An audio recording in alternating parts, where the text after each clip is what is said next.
Download aplikasi Tarbiyah Sunnah di handphone Anda. Tersedia di Google Play dan App Store. Assalamualaikum warahmatullahi wabarakatuh. Innal hamdalillah hamdan katsiran thayyiban barakan fih kama yuhibbu rabbuna wa yarda. Asyhadu an la ilaha illallah wahdahu la syarika lah wa asyhadu anna Muhammadan abduhu wa rasuluhu la nabiyya ba'dah. Qala Allah Ta'ala fi kitabil karim as-sami'il alim minasyaitonir rajim. Ya ayyuhalladzina amanu taqullaha haqqa tuqatih wa la tamutunna illa wa antum muslimun. Ya ayyuhan nasu taqu rabbakum alladzi khalaqakum min nafsin wahidah wa khalaqa minha zawjaha wa basa minhuma rijalan katsiran wa nisaa'a wattaqullaha alladzi tasaaluna bihi wal arham innallaha kana 'alaikum raqiba. Ya ayyuhalladzina amanu taqullaha wa qulu qawlan sadida yuslih lakum a'malakum wa yaghfir lakum dhunubakum wa may yuti'illaha wa rasulahu faqad faza 'azima amma ba'd. Bapak-bapak dan ibu-ibu, ikhwan maupun akhwat, para jamaah yang hadir di Masjid Umar bin Khattab di Desa Selacau, Bandung Barat, dan juga para pendengar dan pemirsa yang bergabung di Tarbiyah Sunnah Media, yang semoga Allah rahmati kita semua. Pada kesempatan kajian kita di sore hari ini, kita melanjutkan kembali materi kita untuk mendulang faidah yang terdapat dalam tafsir surah Al-Baqarah. Alhamdulillah Rabbil Alamin, bismillah. Pada kesempatan sore hari ini kita menginjak kepada ayat yang ke-170 dari surah Al-Baqarah tersebut. Allah Ta'ala berfirman, A'udzubillahi minasyaitonir rajim. Wa idza qila lahum ittabi'u ma anzalallah qalu bal nattabi'u ma alfayna 'alaihi aba'ana awalau kana aba'um la ya'qiluna syai'aw wa la yahtadun. Yang artinya, dan apabila disampaikan kepada mereka di sini adalah kaum kufar ya, kaum musyrikin. Bila dikatakan kepada mereka, ittabi'u ma anzalallah, ikutilah semua apa yang diturunkan oleh Allah. Apa jawaban mereka? Qalu bal nattabi'u ma alfayna 'alaihi aba'ana. Tidak, justru kami mengikuti ya apa yang kami dapatkan dari warisan nenek-nenek moyang kami, dari bapak-bapak kami, kakek-kakek kami, nenek moyang kami. Ya. Kemudian Allah membantah perkataan mereka tersebut. Awalau kana aba'uhum la ya'kuluna syai'an wa la yahtadun. Apakah tetap juga kalian ikuti nenek-nenek moyang kalian tadi, walaupun mereka tidak memiliki ya akal sedikit pun dan juga tidak mendapatkan petunjuk. Ya. Maka pada ayat ini kata Allah Subhanahu wa taala, yaitu di dalam ayat ini berisi seruan dakwah ya kepada umat untuk mengikuti apa-apa yang diturunkan oleh Allah Subhanahu wa taala. Semua yang diturunkan oleh Allah itu ya mencakup aqidatan wa qaulan wa fi'lan. Baik yang berhubungan dengan aqidah, yaitu keyakinan hati, qaulan ucapan-ucapan, wa fi'lan perbuatan-perbuatan. Pokoknya apapun yang diturunkan oleh Allah, yang itu menjadi amalan hati, lisan dan anggota badan kita, maka ikuti semuanya. Dan ini juga didakwakan kepada orang-orang kafir dan musyrikin. Namun kemudian sikap mereka terhadap seruan ya para nabi dan rasul, seruan para dai kepada mereka, seringkali mereka tolak dengan alasan ya bahwa mereka lebih mengikuti apa-apa yang menjadi warisan orang tua mereka, kakek-kakek nenek mereka, nenek moyang mereka secara turun temurun. Ya. Sehingga ketika Allah perintahkan kepada mereka untuk berakidah seperti akidah yang Allah inginkan, amalan dari perbuatan seperti yang Allah inginkan, maka mereka memilih keyakinan akidah yang berbeda dari apa yang disuruhkan kepada mereka tersebut.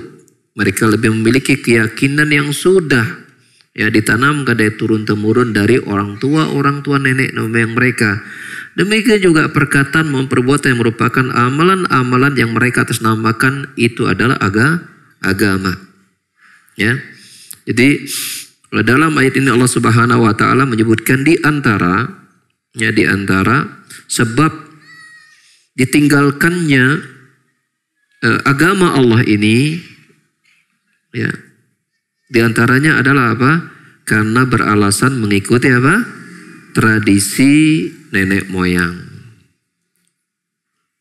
Maka kemudian Allah Subhanahu wa taala bantah, awalau kana abam la yaqilu syai'un wa la yahtadun, apakah tetap juga kalian ikuti ya orang tua nenek moyang kalian padahal mereka tidak memiliki akal sedikit pun?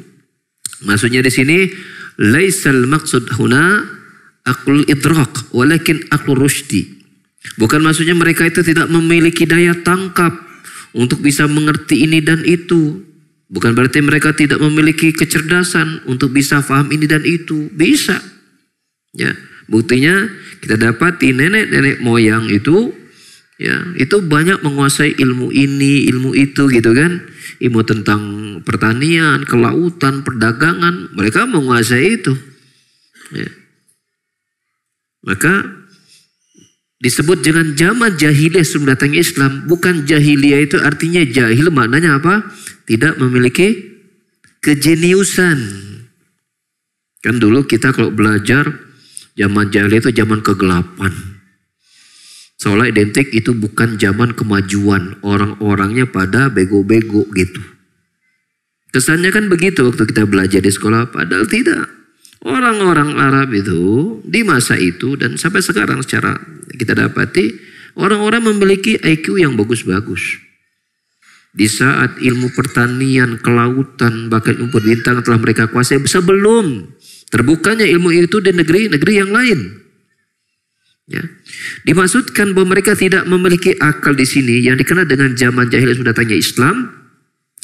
Artinya aklur rusydin, yaitu akal untuk bisa menentukan ini petunjuk atau bukan.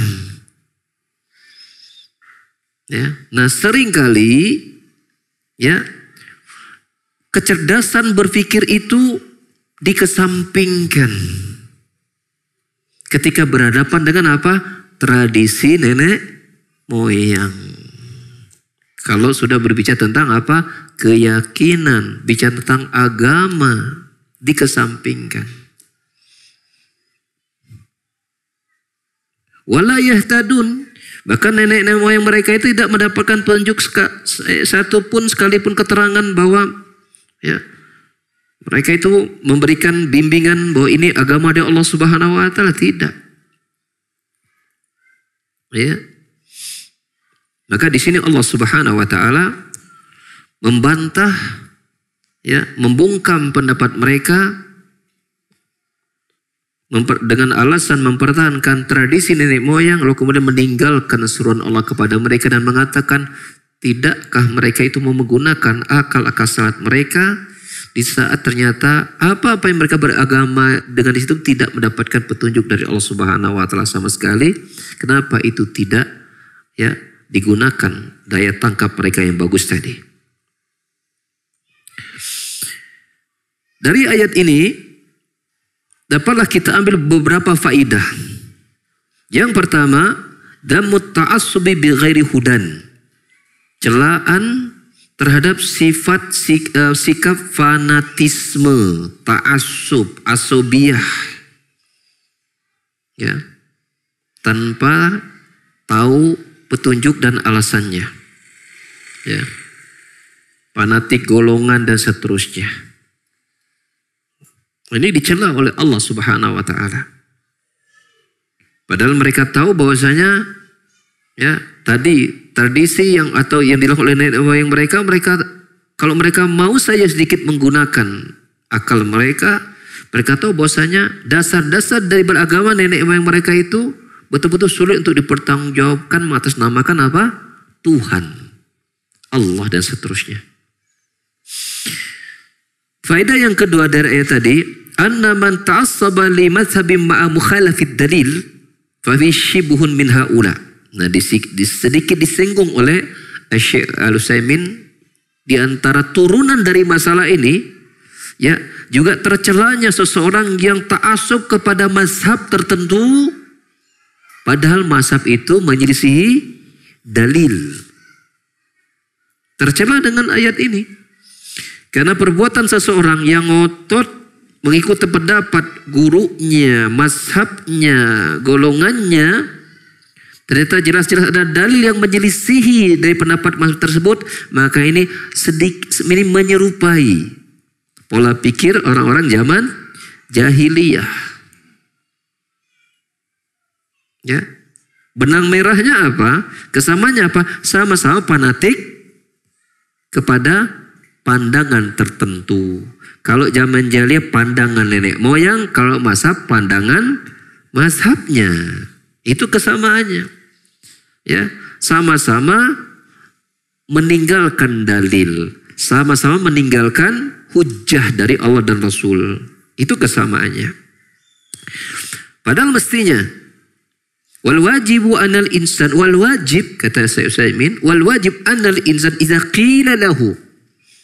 Padahal kewajiban seseorang ketika disampaikan kepadanya ittabi ma anzalallah, ikuti apa yang Allah turunkan, ayyaqula, ucapan mereka hendaknya mengucapkan apa? Sami'na wa ata'na, kami dengar dan kami ikuti, tunduk patuh. Tidak ngeyel, tidak ngotot, hanya dengan beralasan yang berbeda dari dalil tersebut. Kalau kita lebarkan, bahkan ada orang yang ngeyel, membangkang, ya, menolak, bahkan menyerang, bahkan memusuhi, menyerang balik, memusuhi karena menyelisihi hawa nafsunya, mengganggu kepentingannya. Bisa seperti itu. Ya. Maka ini pun termasuk, ya, perkara yang tidak dibolehkan. Karena dalam Islam bila dia seorang muslim, mestinya ketika datang petunjuk dari ayat dan hadis, mestinya mereka dengarkan dan ikuti. Faedah yang lain dari ayat tadi, annahu la yajibul inqiyadu ila lima anzalallah wa huwal kitab wal hikmah.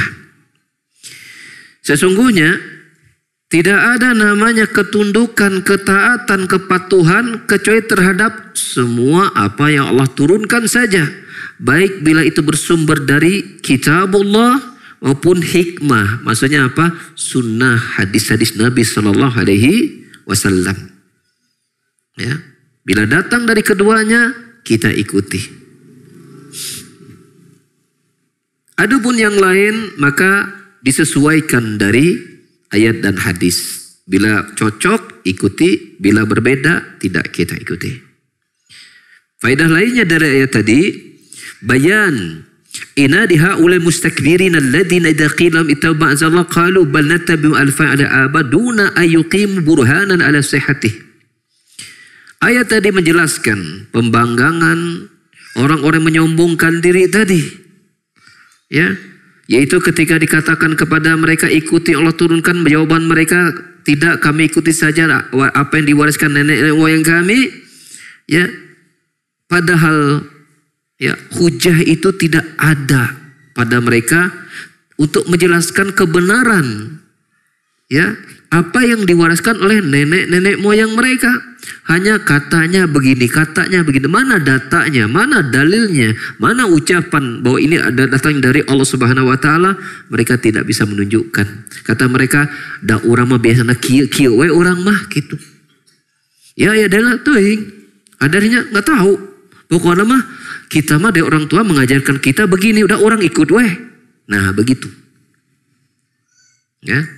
Maka ini ya mestinya tidak boleh ada pada seorang muslim. Bila dia bertemu dengan ayat ini mesti dapat pelajaran. Kalau saya beragama itu tanyakan dalilnya. Ya, jangan berhenti hanya karena telah dilakukan oleh banyak orang, dilakukan turun-temurun dalam jumlah yang banyak. Lalu kemudian kita mengatakan itu agama, jangan. Agama itu dibangun di atas apa? Dalil. Dibangun di atas apa? Dalil. Ya. Coba kita tumbuhkan sikap rasa ingin tahu, keingintahuan kita tentang agama ini. Ya. Kalau kita malu bertanya kepada tokoh yang ada di situ, khawatir menyinggung perasaan dia, kita akan bisa mencari perbandingan itu dari media informasi yang sudah terbuka pada hari ini. Ya, kalau bingung nanya ke Mbah Anu yang ada di situ, nanya ke Mbah Google gitu ya. Ketik, gitu kan keluar. Itu. Paling tidak informasi dari media massa sekarang itu bisa dijadikan apa? Bahan awal untuk apa? Untuk mengevaluasi apa yang telah difahami dan dijalankan selama ini dari ya agama. Minimal itu. Sampai akhirnya dia terus mungkin ketemu dengan punya buku gitu kan. Ada buku dia baca. Bertemu dengan ustadz, satu ustadz, dua ustadz, tiga, dia diskusikan lagi apa yang ditemukan. Dengan izin Allah subhanahu wa ta'ala, insya Allah, Allah berikan hidayah kepada jalan yang benar. Karena Allah telah berjanji di akhir surat, Al-Hijr. Ya, Allah Ta'ala berfirman, وَالَّذِينَ جَاهَدُوا فِينَا لَنَهْدِيَنَّهُمْ سُبُلَنَا.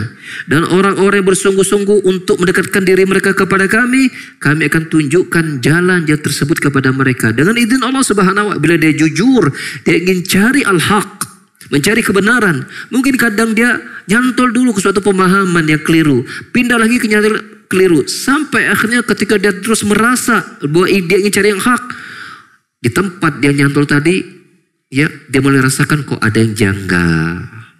Pindah lagi ke yang lain, kok ada yang aneh.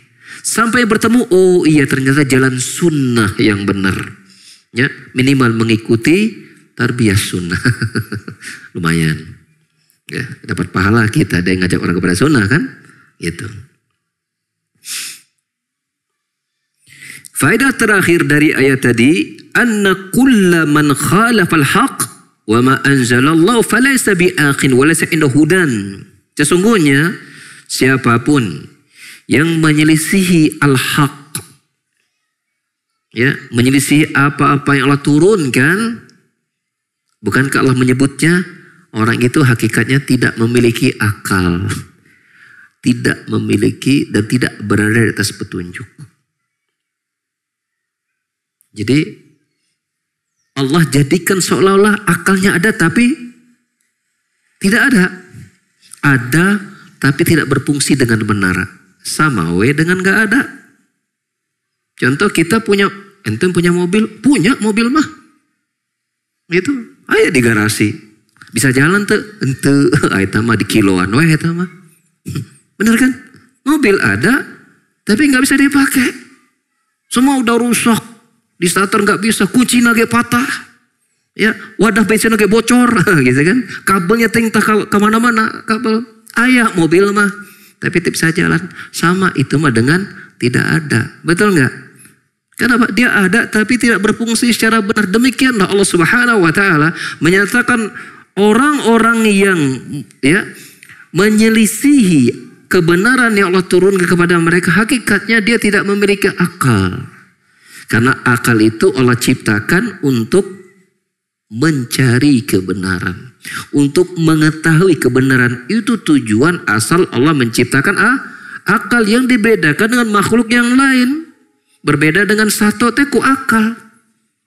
Sama binatang itu makan, minum, ya, berumah tangga, ya, beranak pinak sama kayak kita. Gitu. Membedakannya adalah akal. Nah, sering kali kita manusia menilai Yang membedakan kita dengan hewan-hewan itu karena kita memiliki akal. Ya dengan akal kita bisa membuat helikopter, gitu kan? Bisa membuat pesawat, bisa membuat jet, bisa membuat kapal, membuat mobil ini dan itu, membuat teknologi ini. Seolah-olah akal Allah ciptakan hanya untuk menemukan ya ilmu-ilmu baru yang dibutuhkan oleh manusia dunianya. Ya. Maka kita mengatakan itu satu bagian kecil, bahkan tujuan Allah berikan akal. Tujuan utamanya Allah berikan akal apa? Untuk mengikuti petunjuk Allah Subhanahu wa taala agar mereka sampai kepada kebahagiaan yang tak memiliki satupun kesedihan. Untuk sampai kepada kesenangan yang tak ada sedikit pun situ kesusahan. Adapun di dunia, dengan teknologi apapun yang dibuat maju, dengan perkembangan keilmuan yang dibuat, pengetahuan yang dibuat maju, tetap dia ada kesusahannya di situ. Dia ada keletihan penderitaan di situ. Maka Allah menawarkan sesuatu yang lebih baik. Ya, Anda menggunakan akal Anda untuk mendapatkan kendaraan untuk Anda sampai kepada kebahagiaan yang tidak ada kesusahan di situ. Untuk sampai kepada kesenangan yang tidak kesulitan selama-lamanya. Itu apa? Surga. Maka kalau kita punya akal, tentu kita akan apa? Mengambil kendaraan itu. Kalau kita punya akal, mengambil kendaraan itu, yaitu agama yang benar. Untuk sampai kepada kebahagiaan hakiki. Kemudian kita amalkan. Maka hakikatnya seseorang yang kemudian ya tidak mengikuti petunjuk Allah Subhanahu wa taala, hakikatnya dia tidak memiliki akal, maksudnya tidak digunakan dengan fungsi yang sebenarnya dan tidak mendapatkan petunjuk dari Allah Subhanahu wa taala. Pindah kita kepada ayat selanjutnya yang masih berhubungan dengan ayat yang tadi. Allah taala berfirman ya pada ayat Al-Baqarah 171-nya, wa masalul ladzina kafaru kamasalil ladzi yanaiqu bima la yasma'u illa du'a wa nida summum bukmun umyun fahum la ya'qilun.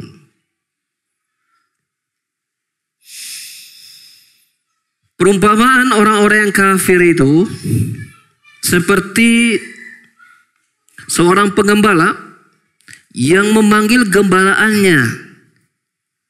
Yang sikap dari gembala itu tidak ada yang mereka ketahui kecuali hanya panggilan sang tuannya, majikannya. Bagi yang dia tidak paham, apakah kalau dia ikuti panggilan tersebut, dia mungkin mendapatkan manfaat, mungkin dia dikasih makan, atau mungkin dia akan digiring ke tempat penyembelihan. Binatang kan nggak bisa membedakan. Yang penting ada panggilan, misalnya ada panggilan tertentu untuk hewan gembala ya. Itu pengembala pasti punya itu seruan untuk memanggil gembala yang gembalanya bisa ikut. Apakah kemudian hewan ternak gembala tadi mengerti tujuan kenapa dia dipanggil? Jawabannya tidak. Begitulah orang-orang yang kafir. Kita kaitkan dengan tadi. Ya. Ketika mereka diajak kepada agama Allah, mereka mengatakan kami ikuti seruan warisan dari nenek moyang. Sambil mereka tidak tahu nenek moyang ini akan membawa mereka keselamatan atau ke kebinasan, nggak tahu kan? Allah perumpamaan seperti tadi, ya. Summum bukmun umyun fahum la yarji'un, la yaqilun, ya. Mereka itu tuli, sumun, bukmun, bisu, umyun, buta. Dan mereka tidak memiliki akal. Allah Subhanahu wa ta'ala berikan 3 pintu seseorang mendapatkan hidayah.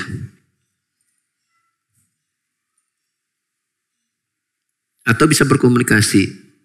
Sekarang begini. Anda ada seorang manusia. Seorang manusia hidup nih. Dia nggak bisa dengar. Dia nggak bisa ngomong. Dia nggak bisa melihat. Hidup. Kira-kira ketika dia hidup, apa yang mau kita sampaikan kepada dia? Yang buat dia paham. Mendengar? Nggak bisa. Misalnya kita suruh makan, nggak bisa dengar suara kita. Kalau dia kesenangan mungkin dia bisa melihat makan tuh kayak gini. Dia juga nggak bisa lihat makan itu apa. Dia berbicara pun nggak bisa, menyampaikan keinginan dia nggak tahu. Dengan bahasa apa pula kemudian dia bisa dipahami ucapannya. Kira-kira bagaimana keadaan manusia yang seperti itu?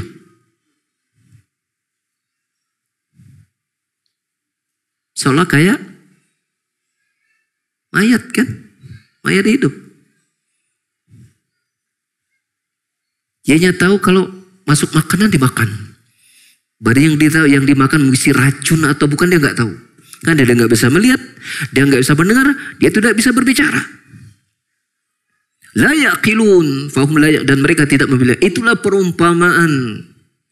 Ya apa? Orang-orang yang mengikuti agama hanya berdasarkan apa? Mengikuti warisan nenek moyang. Itu apa? Tidak memiliki alasan untuk mereka memiliki, bahwa mereka itu memiliki ilmu dan pengetahuan. Karena apa? Pintu-pintu datangnya hidup petunjuk sudah tertutup dari mereka. Tertutup dari mereka. Kita punya murid atau punya anak. Tadi dia tuli, dia buta, dia bisu. Ilmu apa yang kita ajarkan kepada anak yang seperti itu? Supaya dia ngerti. Apa? Ilmu apa coba? Tuli, buta, bisu. Bisa nggak sampai kepada dia satu ilmu saja, misalnya cara makan gitu. Atau mengenalkan ini makanannya. Bisa. Ada nggak caranya? Nggak bisa. Bukan sulit Pak, nggak bisa, mustahil. Mustahil. Satu pun informasi bisa sampai kepada anak yang seperti itu, mustahil.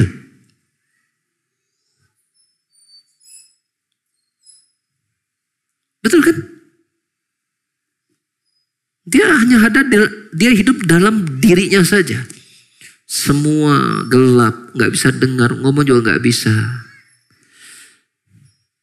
Semua pintu datang informasi tertutup. Begitulah keadaan orang-orang kafir kata Allah Subhanahu wa taala.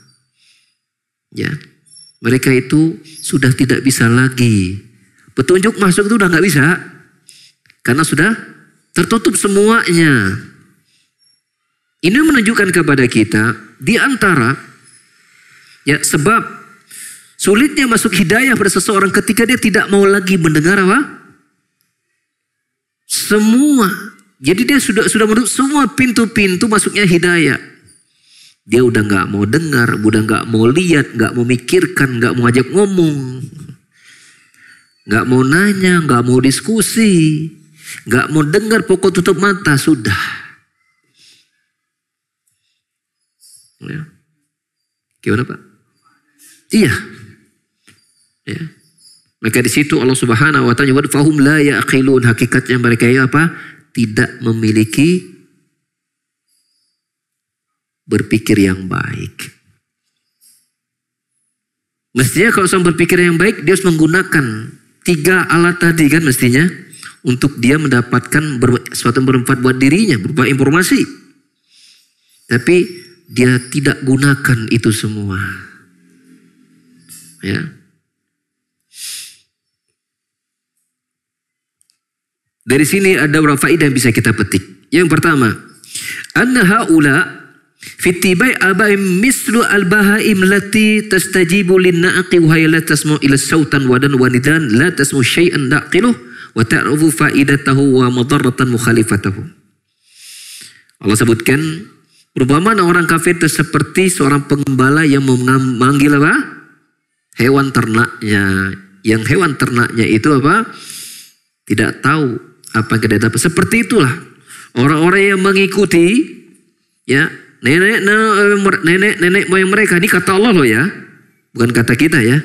Kata Allah seperti apa? Hewan-hewan ternak. Yang tidak mendatangi panggilan dari pengembala majikannya. Ya, kecuali hanya suara untuk datang. Kecuali hanya suara untuk datang. Dia tidak mengerti apa tujuan suara itu? Apakah ya akan mendatangkan faedah buat dirinya atau sebaliknya dapat mencelakakan dirinya? Supaya sebutkan tadi, hewan ternak itu kira dipanggil oleh majikannya, oleh tuannya, dia tidak tahu apakah mungkin akan diberikan makan, dimandikan segala macam, atau dia akan dibawa kepada ya penyembelihan. Dia nggak tahu. Pokoknya ada panggilan datang. Ya, seperti itu. Faedah lain dari ayat tadi, anna haula qad taballahu ala qulubihim fala yasma'una ma yad'u ila min haqqin wa la yaqiluna bih. Mereka tadi ini adalah orang-orang yang Allah sudah kunci mati hatinya, sehingga mereka tidak bisa lagi mendengar seruan kebenaran yang datang kepada mereka, dan tidak bisa mengucapkan kebenaran tersebut. Ya, Allah mengatakan apa? Mereka tuli, bisu, buta, dan bisu.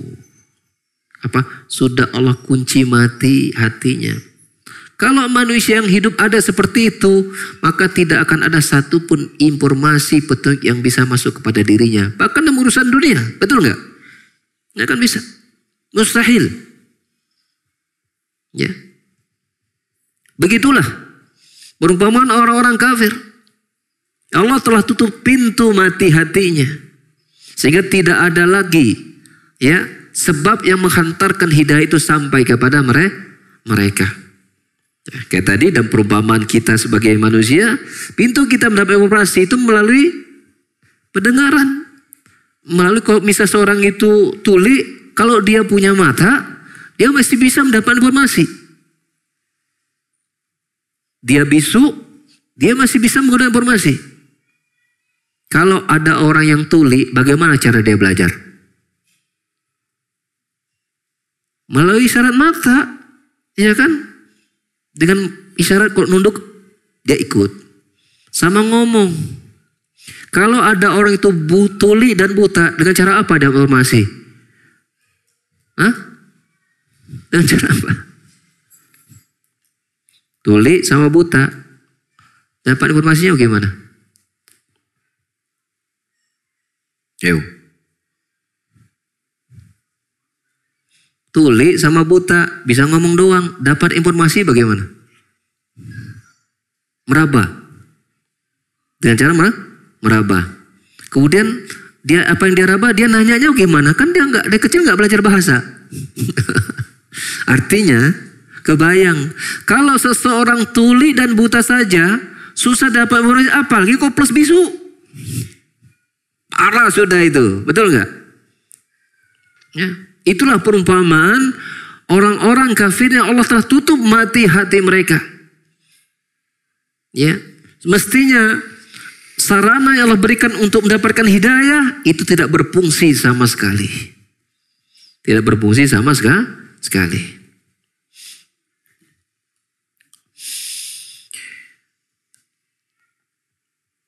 Faedah lain dari ayat tadi, annaha ulai amsalan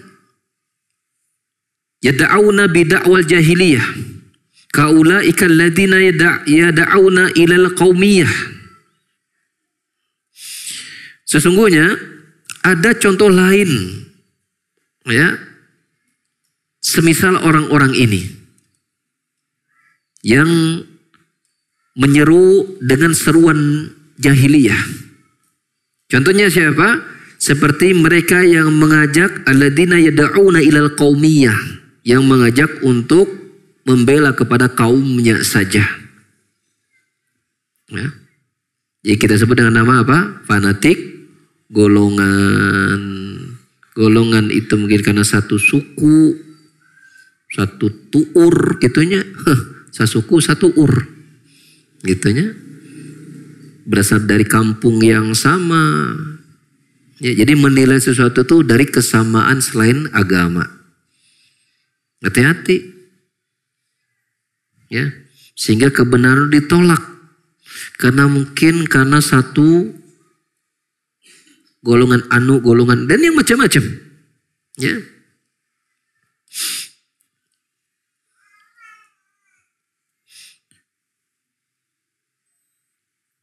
Yang berakibat kesatuan yang mereka bangun itu tidak dekat pada keislaman. Mungkin karena satu suku, satu asal, ya, satu bahasa, ya, al-lugha wa qawmiyah. Sehingga bahkan asalkan berasal yang sama, walaupun beda agama dianggap friend, dianggap teman dekat. Dia akan bela temannya ini, ya, dan ikut-ikutan merendahkan kaum muslimin.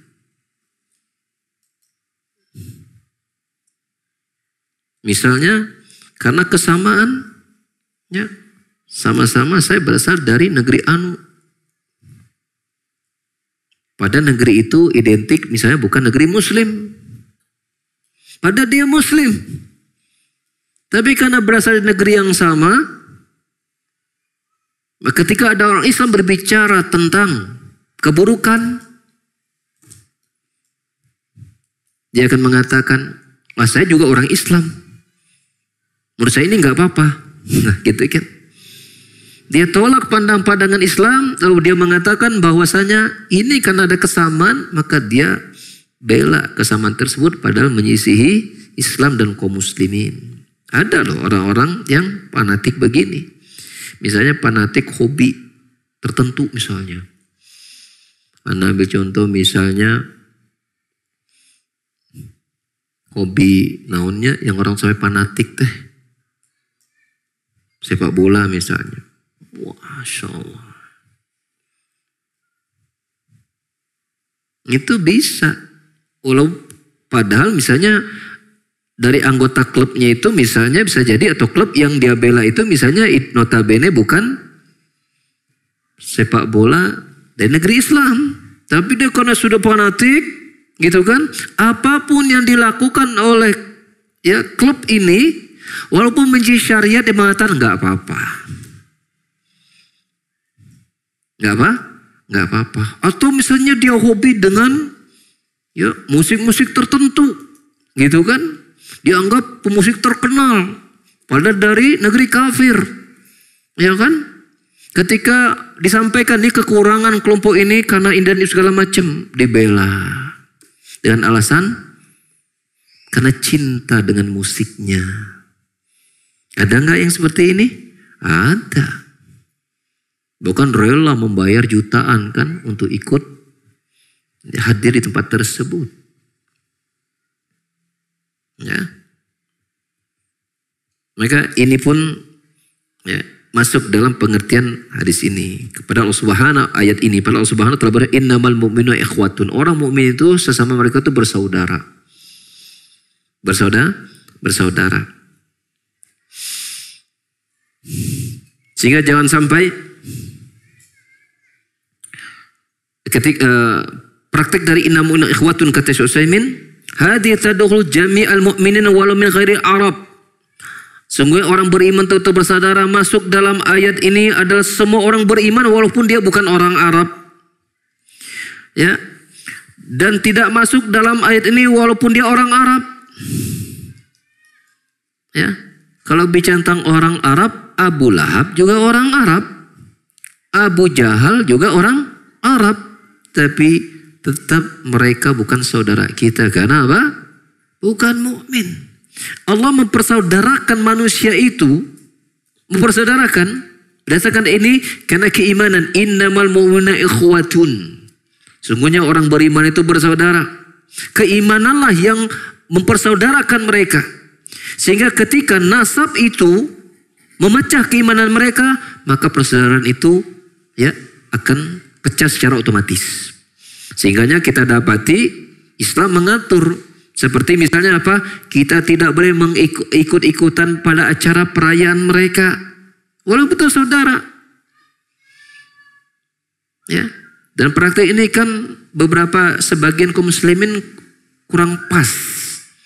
Ketika dia muslim, saudaranya bukan muslim, pada acara perayaan agamanya ikutan hadir. Karena saudara. Ya, karena perayaan agama orang tuanya ikutan hadir gitu. Padahal karena orang tua, maka ini nggak benar. Prakteknya tidak seperti itu. Tetap ada namanya dalam agama kita, namanya al-wala wal bara. Sikap loyalitas setia dan berlepas diri. Kesetiaan kita ada pada keimanan yang mengikatnya. Berlepas diri kita ketika keimanan itu juga dilepaskan. Itu patokan dalam hidup seorang muslim, seorang mukmin.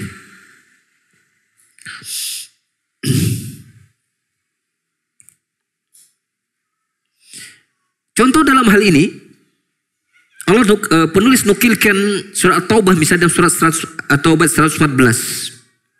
Bagaimana Nabi Ibrahim alaihissalam.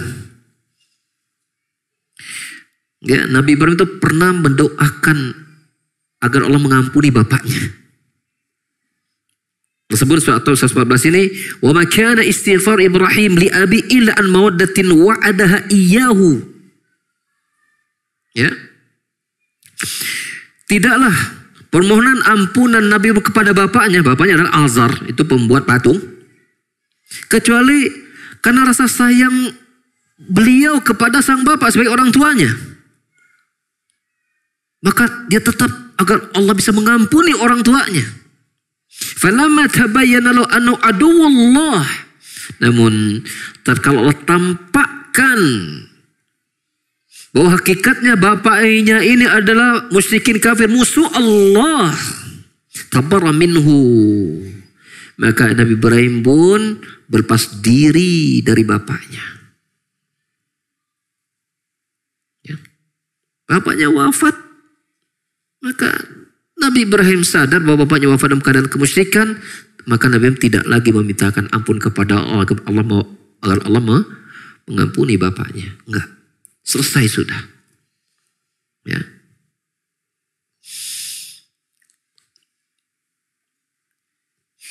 Dan sikap Nabi Ibrahim itu Allah sampaikan kepada umat Muhammad sallallahu alaihi wasallam agar diikuti. Allah sebutkan dalam surah Al-Mumtahanah ayat yang keempat. Qad kanat lakum uswatun hasanatun fi Ibrahim walladzina ma idh qalu liqaumin inna bura'u minkum wa ma ta'buduna min dunillah kafarna bikum wa bada bainana wa bainakum al-adawatu wal baghdha'u abadan hatta tu'minu billahi wahdah.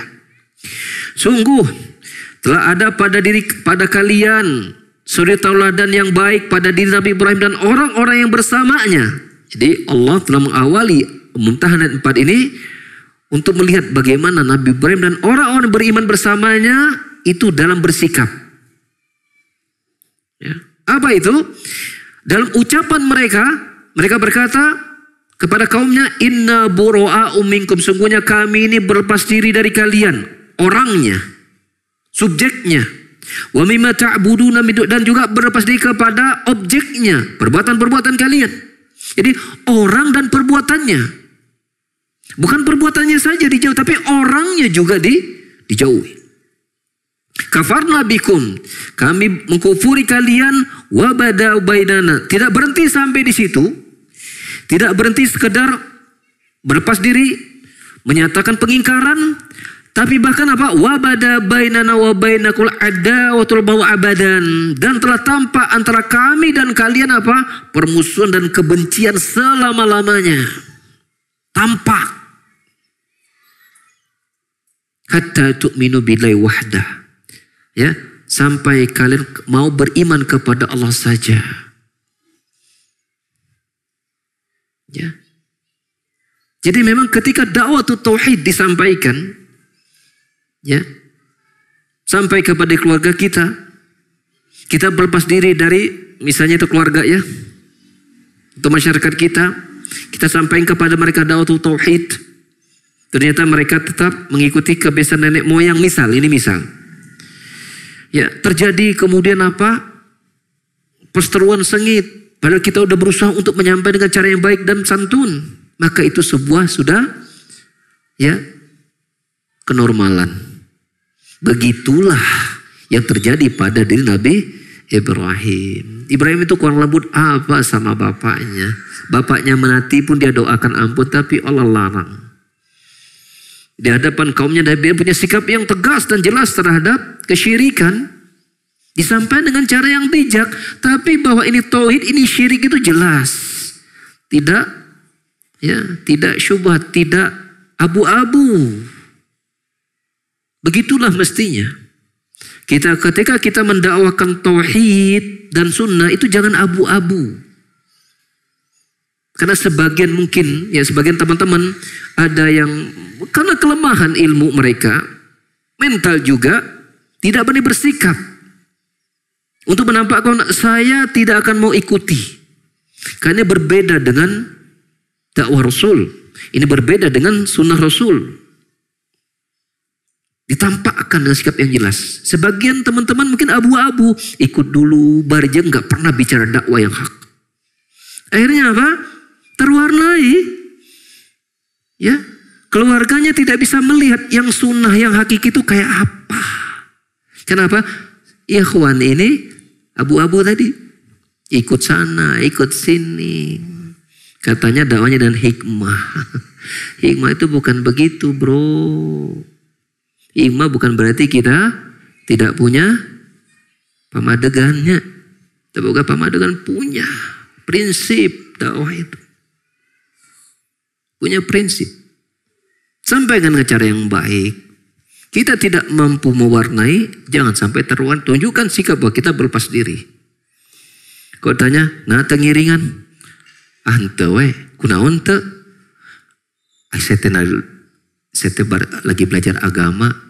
Dari yang belajar teh, ini mah nggak ada contohnya ti Rasul. Abi mah sieun keneh ngiringan ya teh. Sampaikan apa adanya. Ya. Saya pernah diminta ya untuk mengisi suatu pengajian. Saya tahu ini isinya pengajiannya tidak ada contoh dari Rasul. Dekat banget sama kita. Ya, minta tolong. Saya bilang, Pak, aduh nuhun pisan, makasih udah mempercayakan ini kepada saya, tapi maaf pisan, saya belum bisa karena setahu saya ya ini saya belum mendapatkan adanya contoh dari Nabi, ini dilaksanakan oleh Nabi, jadi saya nggak berani saya kan lagi belajar khawatir saya salah melangkah gitu. Udah, ditolong bicara halus. Alhamdulillah itu si bapak. Ya, masya Allah sekarang itu saya dengar luar biasa menghidupkan sunnahnya. Dari awam menjadi pembela dakwah. Bi'idnillahi ta'ala. Jadi justru ketika kita punya sikap yang tegas, orang bisa membedakan, oh iya Anda sunnah sahih, Anda tidak sunnah sahih. Tapi ketika kita abu-abu, maka orang tidak bisa melihat keutuhan dakwah sunnah yang ingin kita sampaikan kepada mereka. Kalau kita abu-abu dari awal. Ya, tampakkan kejelasan sikap kita, ya, karena al-haq itu dari Allah Subhanahu wa taala dan Allah mengutus Rasulnya membawa hak itu tanpa samar-samar. Jelas agama ini. Ya. Ini barangkali jamaah sekalian, ya, yang bisa kita bacakan dari faedah-faedah dari dua ayat di surah Al-Baqarah 170-171. Insyaallah ya pada waktu yang akan datang kita kelanjutkan kembali pada ayat yang lainnya, dan ini materinya lebih kepada orang beriman nanti ya, tentang bicara tentang bagaimana kita ya bersyukur dan yang lainnya ya, dan itu merupakan bagian dari ibadah kepada Subhanahu wa taala ya. Dan untuk hari ini tidak ada pertanyaan ya. Kalau tidak ada pertanyaan berarti nggak ada jawaban secara otomatis.